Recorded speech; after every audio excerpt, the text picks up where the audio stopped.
My father, 3 times a day. The words slipped from Lily Harper's mouth like something she hadn't meant to say out loud, like breath on a January morning that turned visible the second it left her. The wind pushed dust across Main Street in Red Hollow, a town barely 2 miles wide and already too small for its own silence. Caleb Whitmore heard her because he was the kind of man who listened even when nobody else did. He stood outside Grady's Feed and Supply, a 50-pound sack of oats resting against his boot, hat brim low against the high desert sun. Lily hadn't been talking to him. She'd been staring at the wooden porch boards, knuckles pale around a paper parcel of flour, as if the cracks in the wood were safer than the faces around her. Folks nearby pretended not to notice. A woman adjusted her gloves. 2 men argued softly about cattle prices. The blacksmith across the street kept hammering iron like rhythm could drown out meaning. Caleb watched the way Lily held herself, shoulders slightly folded inward, chin steady but tired, like someone bracing against weather that never quite cleared. There were no marks anyone could point to, nothing loud or dramatic, just the quiet heaviness of a girl who measured her days in something she shouldn't have to measure. Edgar Boone appeared a moment later, boots striking the boards with ownership rather than hurry. He was broad through the chest, clean-shaven, church-going on Sundays, and known for paying his debts on time. In towns like Red Hollow, that passed for character. He placed a firm hand on Lily's shoulder, not rough, not gentle either, just certain. "We're leaving," he said evenly, not looking at her, not looking at anyone. Caleb felt something shift in the air, subtle as the drop before a storm. Lily didn't resist. She didn't speak again, but her eyes lifted once, just once, and met Caleb's across the 12 feet of porch between them. It wasn't a plea. It wasn't accusation. It was recognition, the kind that says someone finally heard what wasn't meant to be heard. Edgar guided her down the steps toward a buckboard waiting at the hitching rail. No shouting, no scene, just a father and daughter heading home beneath a sky wide enough to swallow anything. Caleb bent, lifted the sack of oats onto his shoulder, and watched the wagon roll past the water trough, wheels grinding against packed dirt. Around him, conversation resumed in careful fragments. Someone laughed too quickly. Someone spat tobacco into the dust. Red Hollow returned to normal the way towns do, by agreeing nothing happened. But Caleb didn't move for a long moment. He stood there, 6 feet 2 inches of weathered rancher with sunburned hands and a reputation for minding his own business. And he repeated the words in his head the way a man tests the weight of a coin. 3 times a day. Morning, noon, night. The sun climbed higher, warming the porch boards beneath his boots, yet the chill stayed with him. In a land measured by acres and rainfall, by cattle heads and fence lines, Caleb Whitmore had just been handed a different kind of measurement. And he knew, as surely as he knew the taste of dust after wind, that ignoring it would cost more than any man in Red Hollow was prepared to pay. Caleb Whitmore rode out of Red Hollow that afternoon with the sun leaning west and the taste of dust still sitting heavy in his mouth. His ranch lay 5 miles beyond town limits, past a dry creek bed and a stretch of mesquite that caught the wind like old wire. The land was honest out there. 80 acres of hard ground, 200 head of cattle, a barn that leaned an inch more every spring but refused to fall. He dismounted slowly, tied his horse to the post, and stood for a moment listening to the quiet. Out here, silence meant peace. In town, it meant something else. He carried water from the well, checked the fencing along the north line, counted calves by habit rather than necessity. Work usually cleared his thoughts. It did not today. 3 times a day. The phrase returned with the rhythm of his boots on packed earth. Morning, noon, night. Measurements. He had measured his own life in similar ways once. Before the drought took half his herd. Before illness carried off the only woman who ever called his house a home. Grief had come in steady intervals too, quiet and predictable, until it settled into something he could live beside. He recognized that same pattern in Lily Harper's voice. Not fear that flared and vanished, but something repeated, something scheduled, as the sky turned the color of rusted iron. Caleb stepped onto his porch and looked toward town, though he could not see it from there. Red Hollow sat beyond a low ridge, hidden but close enough that its church bell reached him on still Sundays. He remembered the way people had looked at the feed store, eyes sliding away like rain off oiled leather. Folks in small towns prided themselves on neighborliness, on potlucks and borrowed tools, and helping hands during branding season. Yet there were rules beneath the surface. A man's home was his own. A father's authority was not questioned. Lines were drawn invisible but firm. Caleb poured coffee into a tin cup and did not drink it. He thought about Edgar Boone. Reliable. Polite. A man who shook hands with a steady grip. The kind who donated $1 to the church roof fund and nodded respectfully at funerals. Reputation was currency in Red Hollow, and Edgar had plenty of it. Lily had none. She was 18 and quiet, and already spoken of as difficult in that gentle way towns used when they meant inconvenient. A stray wind rattled the loose shutter against the cabin wall. Caleb set the cup down untouched. He walked inside, opened the small wooden desk near the window, and pulled out a sheet of paper. He stared at it for a long while before dipping his pen in ink. He did not write accusations. He did not write threats. He wrote questions. He wrote concerns about welfare and safety and community responsibility. He left space at the bottom for signatures. The lantern light flickered as night settled over the plains. Coyotes called somewhere beyond the south fence line, their voices carrying thin and sharp across open land. Caleb folded the paper carefully and slipped it into his coat pocket. He blew out the lantern and stood in the dark cabin listening to his own breathing. By dawn, Red Hollow would wake to another ordinary day. Caleb Whitmore had decided it would not be entirely ordinary after all. Caleb Whitmore rode into Red Hollow just after sunrise, the sky pale and wide above the ridge, the air sharp enough to sting the lungs. The town was waking in slow pieces. A shop door creaked open. A bucket of water splashed against a porch. Somewhere a rooster crowed like it had something to prove. Caleb tied his horse outside the general store and stood for a moment with his coat buttoned high, feeling the folded paper against his chest. He had not slept much. The decision had kept him company through the night like a second shadow.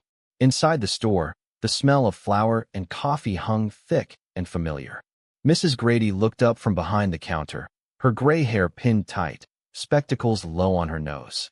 She offered him a polite nod, the kind given to a man who pays in cash and causes no trouble. Caleb removed his hat. He did not speak about rumors. He did not speak about accusations. He placed the paper flat on the counter and said in an even tone that the town needed to talk about responsibility, about what happens behind doors when silence becomes heavier than truth. Mrs. Grady read the first lines, her lips pressing thin. She glanced toward the window, as if the street might be listening. "This is not our place," she murmured, but her voice lacked certainty. Caleb did not argue. He simply said that sometimes a place becomes everyone's when someone inside it has nowhere else to stand. The words settled between them like dust after wind. She hesitated, then reached for the pen beside the register. The scratch of ink on paper sounded louder than it should have.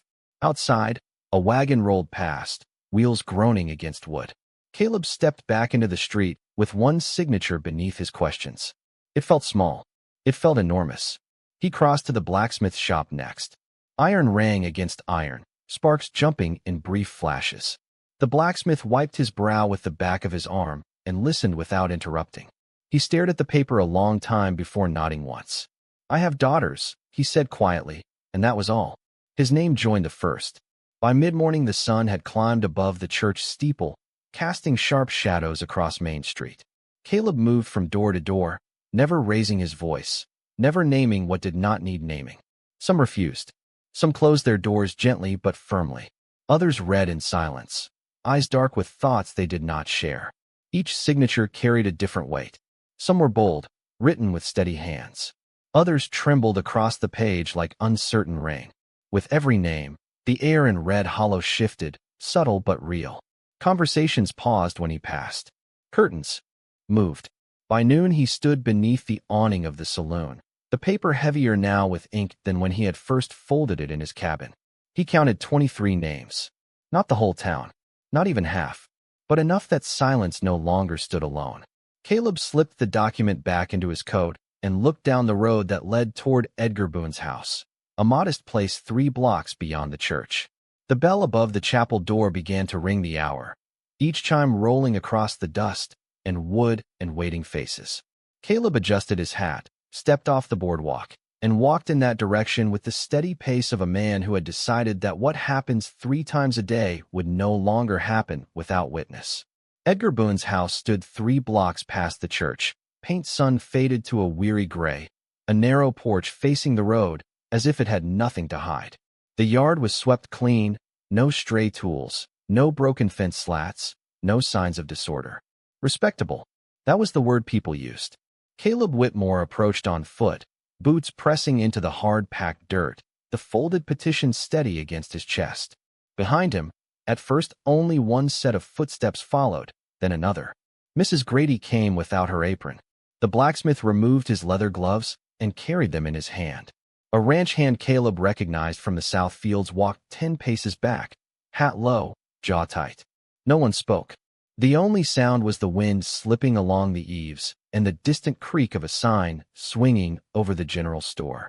By the time Caleb reached the gate, nearly 24 townsfolk lingered along the road, not shoulder to shoulder, but close enough that the space between them no longer felt empty. Caleb stepped onto the porch and knocked once. Not loud, not timid, just enough. The door opened after a measured pause. Edgar Boone filled the frame, shirt sleeves rolled neat to the forearm, expression composed. He glanced past Caleb, taking in the gathering faces with a flicker of surprise that vanished almost instantly. "What is this about?" he asked evenly. Caleb removed his hat, meeting his eyes without challenge and without retreat. "It is about the town," he said. Edgar's gaze sharpened. "The town has no business here." A few feet behind Caleb, someone shifted weight on the boards. The porch creaked under shared tension.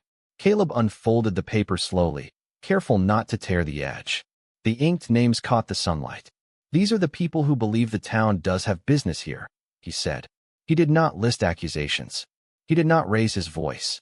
He spoke about concern, about patterns, about how silence can weigh more than stone when it is carried day after day. Edgar's jaw tightened. "You are overstepping," he replied, still calm, still measured, as if calmness itself were proof of innocence. From inside the house came the faint sound of a chair shifting across the floor. Not loud, just present. Several heads in the crowd lifted at once. Caleb held the paper forward, not as a weapon, but as witness. "We are asking for assurance," he said. "For transparency. For the sheriff to speak with everyone involved. Nothing more. Nothing less." The word sheriff drifted through the air like a struck match. Edgar's eyes flicked down the street. At the far end, near the hitching rail by the church, Sheriff Dalton had stepped into view, hat brim shading his face, hands resting loose at his sides. He had not been invited. He had simply come. The wind picked up, stirring dust along the road and lifting the edge of the petition in Caleb's grip. For a long moment no one moved. Red Hollow held its breath. Edgar stood in his doorway, framed by his own threshold, while 23 names lay written in ink that would not fade easily. And for the first time since the words had been spoken on the feed store porch, the measure of morning, noon, and night no longer felt private. It felt shared. The sheriff did not hurry. Sheriff Dalton stepped through the gate with the unforced pace of a man who understood that authority did not need to run. His boots climbed the porch steps one at a time, each board answering with a low creak. He nodded once to Caleb Whitmore, once to the gathered townsfolk, then let his eyes rest on Edgar Boone. "Morning, Edgar," he said, voice steady as fence wire pulled tight. Edgar remained in the doorway, shoulders squared, one hand resting against the frame as if the wood itself supported his claim. "This is unnecessary," he replied. Sheriff Dalton removed his hat, revealing hair gone, more silver than brown. "Necessary is a word that changes when enough people stand in the same place," he said quietly. He did not reach for cuffs. He did not issue threats. He asked to come inside and speak with everyone present. The crowd along the road shifted again, not pressing forward, not retreating either. Red Hollow had crossed a line that could not be uncrossed simply by looking away. Edgar hesitated, just a fraction, but in a town that measured truth by small details, that fraction weighed heavy. Finally, he stepped aside. The sheriff entered first. Caleb followed, leaving the porch behind him and the open sky with it. The house smelled of coffee and starch, curtains drawn halfway against the glare. Lily Harper stood near the kitchen table, hands folded before her, chin lifted not in defiance, but in quiet endurance. She looked at the sheriff, then at Caleb, and something steadier flickered in her eyes than before. Sheriff Dalton spoke gently, asking questions that did not accuse but did not excuse. How are you treated? Do you feel safe? Is there anything you wish the town to know? Edgar answered when he could, smooth and controlled, insisting on discipline, on misunderstandings, on the way young women sometimes dramatize ordinary matters. The sheriff listened without interruption. Caleb said nothing. His presence alone was a statement carved from patience. Outside, the murmur of townsfolk carried through the thin walls, a reminder that privacy had shifted into accountability. When Lily finally spoke, her voice did not shake. She described schedules, expectations, consequences that felt heavier than they should. She did not use harsh words. She did not need to. The sheriff nodded slowly, weighing each sentence like grain on a scale. He turned to Edgar and explained that there would be a formal review, that until clarity was reached Lily would stay with Mrs. Grady in town, where the door remained open and witnesses remained close. Edgar protested, not loudly, but with wounded pride. Sheriff Dalton met his gaze and said that pride was not the measure of a household, safety was. The statement settled into the room like a final nail driven flush with wood. Caleb stepped back toward the door as Lily gathered a small cloth bag from the corner chair. She did not rush. She did not look at the floor this time. When she passed Edgar, there was no shouting, no spectacle, only the undeniable shift of a young woman crossing her own threshold. Outside, as the door opened and sunlight poured in, the crowd parted without jeering, without applause. They simply made space. And in that space, Red Hollow understood that something once hidden had stepped into daylight, not by force, but by the steady weight of neighbors who chose to stand together. The walk back down the porch steps felt different than the walk up. Not lighter, just clearer. Lily Harper stepped onto the road beside Mrs. Grady, the small cloth bag held close against her waist, as if it contained more than a change of clothes. The townsfolk did not crowd her. They gave her room the way you give room to someone carrying something fragile. Sheriff Dalton remained inside with Edgar Boone, voices low, measured, official. The door stayed open. Sunlight cut a long rectangle across the wooden floor, reaching nearly to the threshold. Caleb Whitmore paused at the gate, watching as Lily adjusted to the brightness. The wind caught a loose strand of her hair and lifted it free from her collar. For the first time since that morning at the feed store, she drew a full breath without looking over her shoulder. Mrs. Grady placed a steady hand at the center of Lily's back, guiding her toward the store on Main Street where a spare room waited above the dry goods. It was a simple space, a narrow bed, a wash basin, a small window that faced west toward open sky. Safe did not need to be grand. It only needed to be certain. The crowd began to thin, not out of indifference, but because something had shifted from spectacle to responsibility. Men returned to their shops. Women resumed their errands. Yet conversations no longer carried the same careful distance. Names were spoken plainly. Questions were asked without whispers. Caleb stood in the road a moment longer, hat in his hand, dust settling around his boots. He did not look triumphant. He looked resolved. A ranch hand approached him quietly. "That took courage," he said. Caleb shook his head once. "It took signatures," he replied. Courage came from more than one place. The church bell marked the hour again, its tone steady and unhurried. From inside the Boone house, Sheriff Dalton emerged at last, closing the door behind him with deliberate care. He did not announce conclusions. He did not make declarations. He simply stated that matters would proceed through proper channels, that Red Hollow would not ignore what it had now chosen to see. His gaze swept the remaining faces along the street. Silence had once lived there. It did not live there now. As the sheriff walked away, Edgar Boone remained inside his house, unseen behind drawn curtains that no longer concealed what the town understood.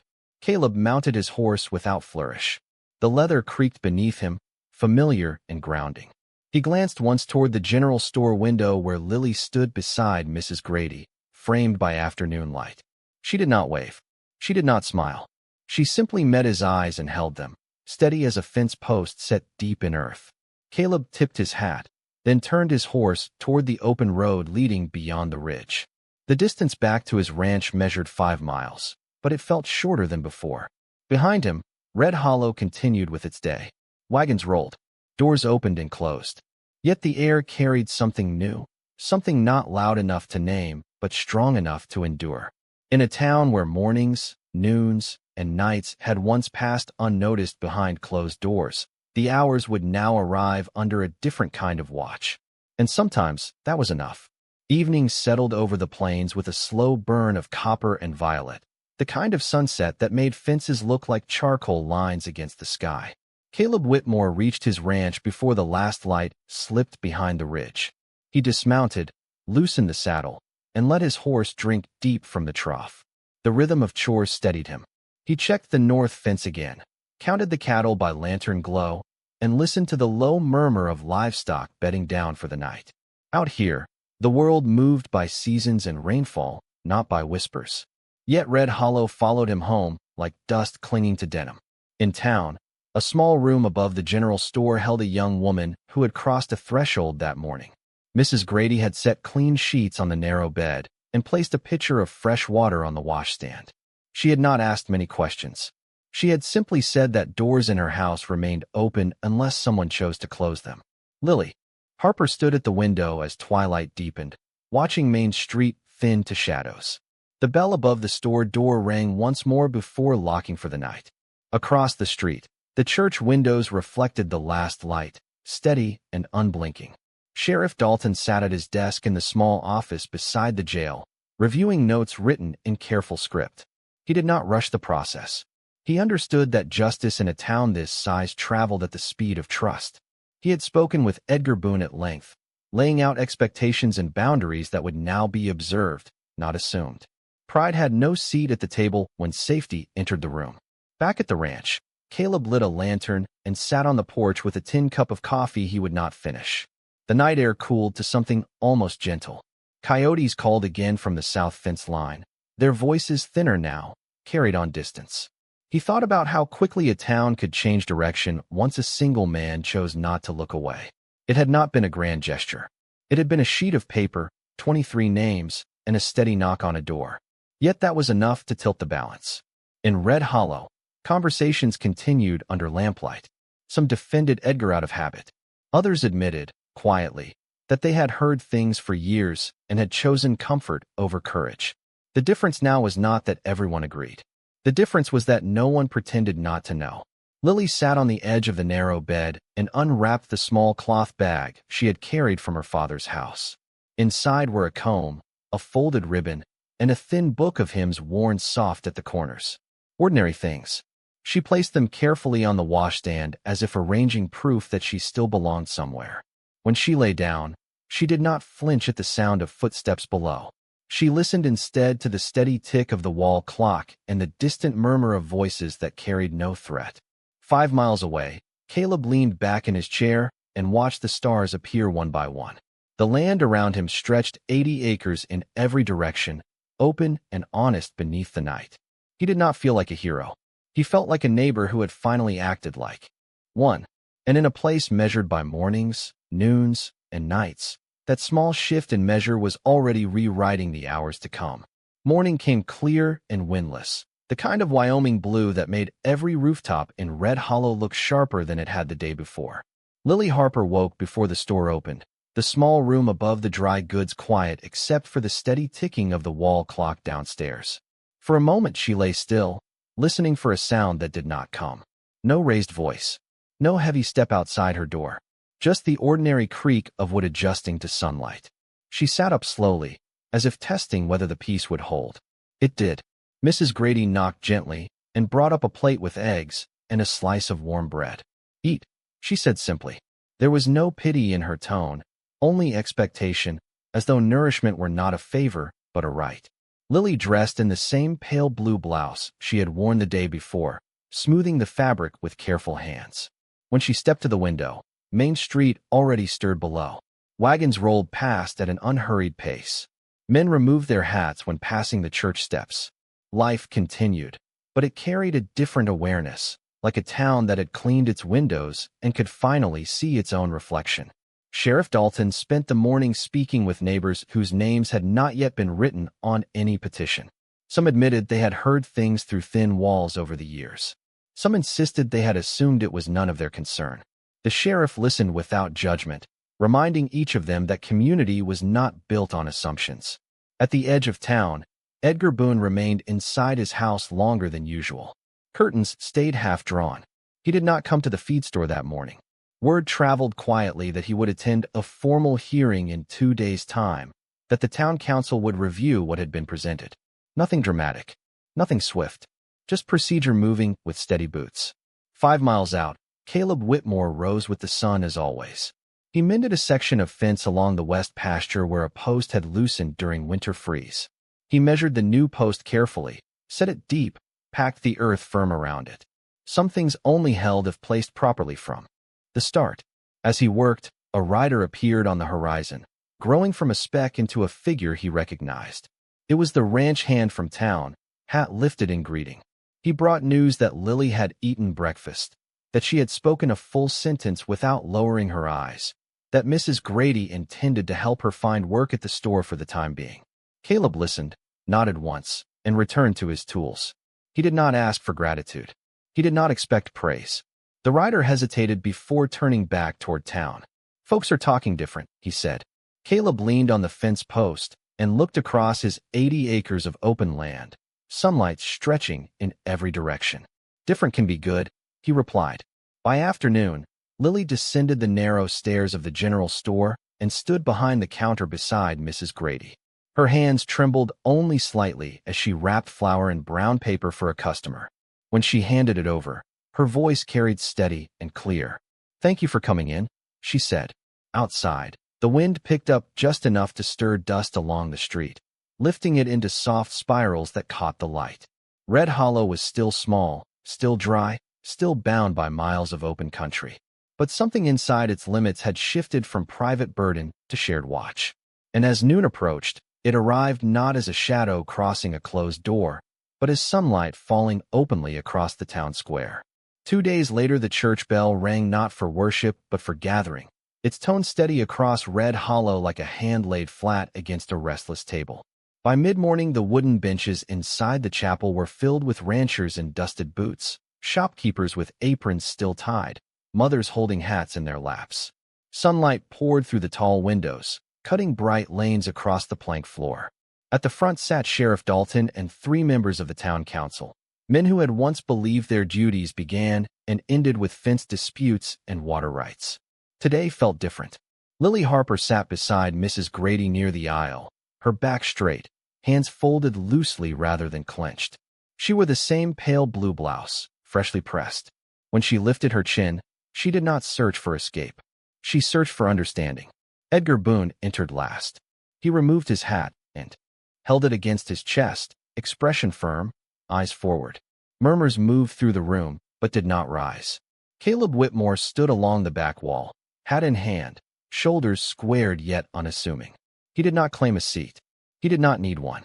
Sheriff Dalton opened the proceedings with a voice measured and calm, stating that the purpose was clarity and protection, not humiliation. He summarized what had been heard, what had been witnessed, what patterns had raised concern. He spoke about responsibility that extended beyond a single household when a community felt compelled to intervene. The council members asked questions without accusation, inviting both Lily and Edgar to respond. Edgar maintained that his intentions had always been discipline and order, that misunderstandings had grown beyond their size. His words were smooth, practiced, almost convincing in isolation. Yet isolation no longer existed. When Lily spoke, her voice carried across the chapel without tremor. She described routines that felt less like guidance and more like confinement, expectations that weighed heavier than love should ever weigh. She did not embellish. She did not accuse with fire. She simply laid out the hours of her day the way a rancher might list feedings and chores, steady and precise. The silence that followed did not feel empty. It felt thoughtful. Caleb watched the faces around him, saw neighbors absorbing each word not as gossip, but as shared truth. The council conferred briefly, heads bowed together. When they turned back, the eldest among them cleared his throat and spoke plainly. The town would require that Lily remain under independent guardianship for a time. Edgar would participate in oversight and counseling through the church. Any further concerns would result in legal action beyond the town's borders. The decision carried no spectacle, no raised voices, just structure where there had been none. Edgar's jaw tightened, but he nodded once, aware that refusal would only deepen scrutiny. Lily exhaled slowly, as though a rope drawn tight around her ribs had finally loosened. Sheriff Dalton closed the meeting with a reminder that dignity belonged to every resident of Red Hollow, not only to those who owned property or carried reputation. As benches scraped and people rose, no one applauded. They simply stepped into the bright noon light together. Outside, the wind had settled, leaving the air still and clear. Caleb remained near the back until most had filed out. When he finally walked down the aisle and past Lily, he did not stop. He did not offer words. He only tipped his hat slightly, a gesture small enough to miss unless you were looking for it. And Lily, standing in the open doorway of the church, no longer measured her day in fear, but in hours that now belonged to her. Life in Red Hollow did not return to what it had been, because what it had been no longer fit. The morning after the hearing, the general store opened at 8 sharp, and Lily Harper stood behind the counter before the bell above the door rang for the first customer. She moved carefully at first, as if each task required permission, then more surely as the hours passed. She measured flour on the brass scale, counted change without glancing over her shoulder, and greeted ranchers by name. Mrs. Grady watched from a respectful distance, stepping in only when asked. Outside, wagons rolled through town carrying feed, lumber, and news from the next county over. Word had already traveled that Red Hollow handled its own affairs with firmness and fairness. Sheriff Dalton noticed the difference in tone when he walked his usual round. Men met his gaze without defensiveness. Women lingered on the boardwalk to speak openly about matters that once would have been folded into silence. Oversight did not mean spectacle. It meant presence. Edgar Boone attended church the following Sunday and sat in the third pew from the front, hat placed neatly beside him. No one shunned him. No one embraced him either. The town had chosen accountability over exile. He would be watched, not hunted. He would be measured by conduct, not by rumor. 5 miles beyond the ridge, Caleb Whitmore worked his land with the same steady rhythm as before. He branded calves under the open sky, checked the windmill that pulled water from the well, and rode the perimeter fence at dusk. The horizon stretched wide and indifferent, yet he felt a quiet alignment between his ranch and the town beyond it. He had not sought recognition. In fact, he avoided Main Street for several days, allowing space for the town to settle into its new shape. When he finally rode in to purchase seed and salt, conversation paused not from suspicion, but from acknowledgement. A rancher tipped his hat. The blacksmith offered a brief nod. Mrs. Grady handed Caleb his supplies without extra words, but her eyes carried gratitude that did not need voice. Lily stepped forward to wrap the seed in brown paper. Their hands did not touch, yet something unspoken passed between them. Not romance, not debt, but shared understanding of what it means to stand when standing costs something. "Thank you for coming in," she said, steady and clear. Caleb answered that he would see her around, nothing more. As he stepped back onto the boardwalk, the church bell marked noon. The sound rolled across Red Hollow without echo of dread. Children ran past chasing a stray dog. A wagon wheel squeaked in need of oil. Ordinary sounds reclaimed the hour. The measure of the day had changed. Morning no longer began with fear tucked behind curtains. Noon no longer arrived like a test of endurance. Night settled without tension pressed into the walls. Red Hollow remained a small town carved into dry land, bound by 80-acre ranches and narrow streets, by weather and harvest and stubborn pride. But it now carried something sturdier than pride. It carried memory, and memory, once awakened, has a way of guarding the hours long after the voices that first spoke have fallen silent. Autumn moved across the plains in a slow sweep of amber and dust, laying a softer light over Red Hollow. The cottonwoods near the creek thinned to pale gold, and the air carried the first hint of frost before dawn. Lily Harper had been working at the general store for 3 weeks now, her steps no longer tentative as she crossed the wooden floor. She kept the ledger with neat, careful script, her numbers straight and confident.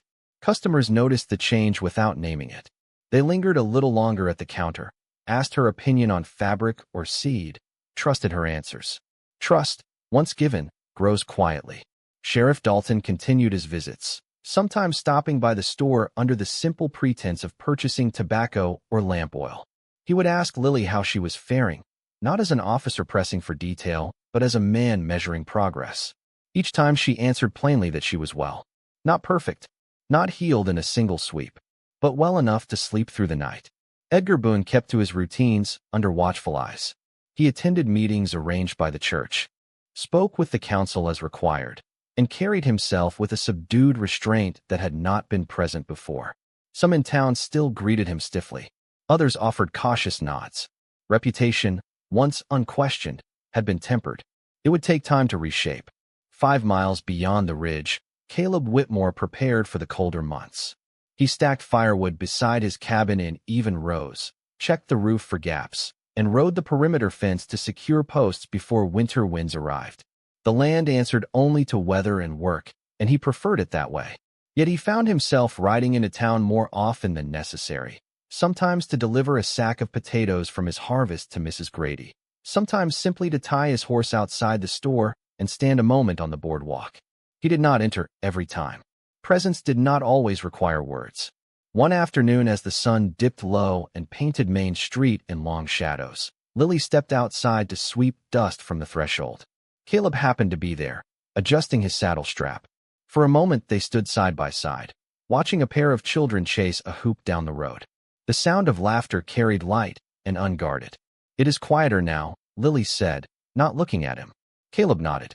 "Quieter can mean safer," he replied. She rested the broom against the wall and folded her arms loosely, the gesture relaxed rather than defensive. "I did not know a town could change," she said. Caleb looked down the street, where neighbors spoke openly beneath the fading light.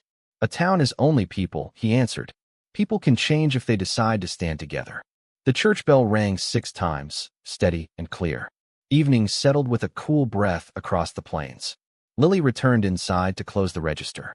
Caleb mounted his horse and turned toward the road leading home. Behind him, the lamps along Main Street flickered to life one by one, small circles of warmth against the gathering dark. Red Hollow remained small, bound by miles of open land and the stubborn habits of its people. But it no longer measured its days in secrecy. It measured them in watchfulness, in shared responsibility, in the quiet understanding that dignity belonged to every door along the street. And as night wrapped the town in steady calm, the hours passed without fear pressing against the walls. Winter arrived without ceremony, just a harder edge to the wind and frost silvering the fence posts before sunrise. Red Hollow adjusted the way small towns always do, drawing in close against the cold. Smoke rose straight from chimneys in the still morning air, and boots struck the boardwalk with sharper sound. Inside the general store, a potbelly stove glowed steady red, warming the narrow aisles. Lily Harper had grown accustomed to tending it before customers arrived, feeding it split logs with confident hands. Her movements carried purpose now. She balanced the books each night without error, advised ranchers on feed supplies, and learned to order stock before shelves ran thin. Responsibility had replaced uncertainty in her posture. Sheriff Dalton stopped by one evening as snow threatened in low gray clouds. He removed his gloves, held them near the stove, and asked Lily how the hours felt these days. She considered the question carefully. "They feel like mine," she answered. The sheriff nodded, satisfied not by drama, but by steadiness. Across town, Edgar Boone had taken work repairing fences for the church and assisting neighbors when asked. Not as penance performed loudly, but as quiet obligation.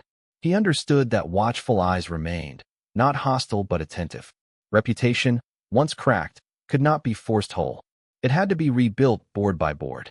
5 miles beyond the ridge, Caleb Whitmore rode through a field rimed with frost, breath of horse and rider rising in pale clouds. He had cut and stored enough hay to carry his herd through winter. His cabin stood firm against the wind, lantern light glowing soft in the early dusk. He did not think often of himself as part of town politics. Yet he recognized that what had shifted in Red Hollow would endure beyond a single season. One Saturday afternoon, as snow finally began to fall in quiet flakes, a small wagon approached his ranch. Caleb stepped from his barn and saw Mrs. Grady at the reins, Lily seated beside her bundled in a wool coat. They brought supplies he had ordered, and an envelope folded carefully at the corner. Lily handed it to him without ceremony. Inside was a single sheet signed by more names than before, not a petition this time, but a statement of community commitment drafted by the council. It declared that no concern raised in good faith would again Be dismissed without listening. Caleb read it once, then folded it back along its crease. Snow gathered lightly on his shoulders, melting against the warmth of his coat. "Thank you for standing," Lily said, her voice steady against the cold air. Caleb shook his head. "Standing is easier when others stand too," he replied. The wind moved across the 80 acres behind him, bending dry grass beneath a thin white blanket. The town bell rang faint and distant through the falling snow, marking the hour with calm assurance. Mrs. Grady turned the wagon back toward the ridge. Lily looked once more at the wide land stretching outward and then faced forward, toward town, toward work, toward days that no longer felt measured by dread. Caleb watched until the wagon became a shadow against the gray sky. He slipped the folded paper into his coat pocket beside his heart, not as a trophy, but as reminder. Winter would pass. Fences would need mending again. The wind would always test what stood upright. But in Red Hollow, the hours now belonged to those willing to guard them together, and that quiet truth held firmer than any post set deep in frozen ground. Spring returned to the plains with a quiet thaw, melting the last edges of snow along fence lines and turning the creek behind Red Hollow into a thin ribbon of moving light. The town did not celebrate the change with banners or speeches. It simply stepped into it. Cottonwood buds swelled green against pale branches. The boardwalk dried under a wider sun.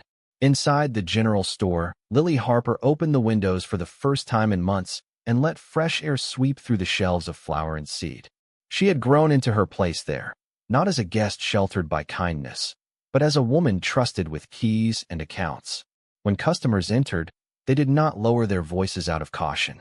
They spoke to her directly, asked her advice, listened to her answers. Dignity had settled into her posture like something that had always belonged there. Sheriff Dalton still made his rounds, though less frequently at that particular door. Oversight had shifted into habit. Edgar Boone continued his quiet labor across town, repairing fences, mending hinges, offering steady work without argument. He no longer carried the unchallenged certainty he once wore like a coat. In its place stood something more restrained, perhaps even reflective.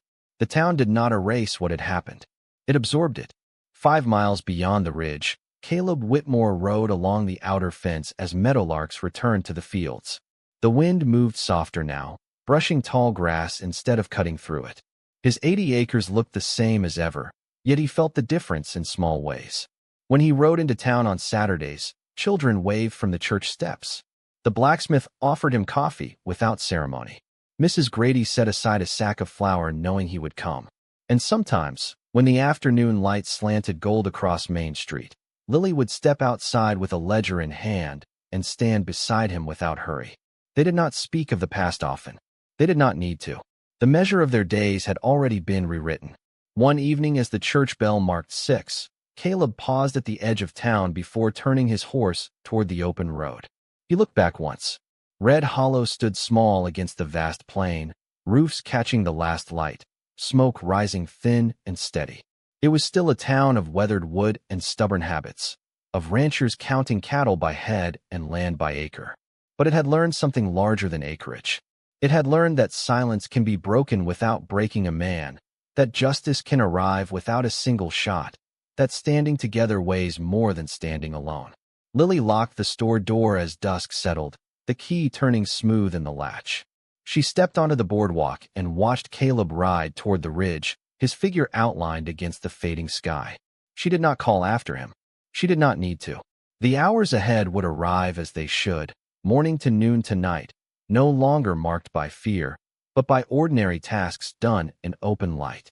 And out on the plains where wind once carried only dust, it now carried something steadier, something earned.